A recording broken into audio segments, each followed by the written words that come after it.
hapon kinitong latest weather update. Ang low pressure area na atong monitor na gilayon sa 220 km sa may silangan, habagatan silangan sa Puerto Princesa City, Palawan.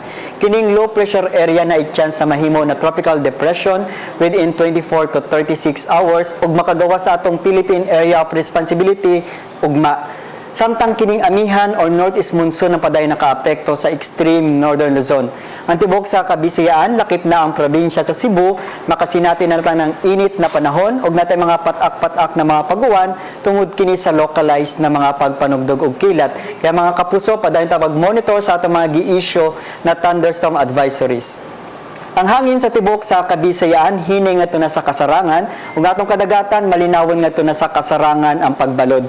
Ang atong weather para ugma in general fair weather ug ang atong range sa temperature sa Cebu is 25 to 32 degrees Celsius, sa Bohol 24 to 31 degrees Celsius na equivalent na heat index na moabot sa 37 to 38 degrees Celsius, samtang diri sa Eastern Visayas mo range sa 25 to 32 degrees Celsius.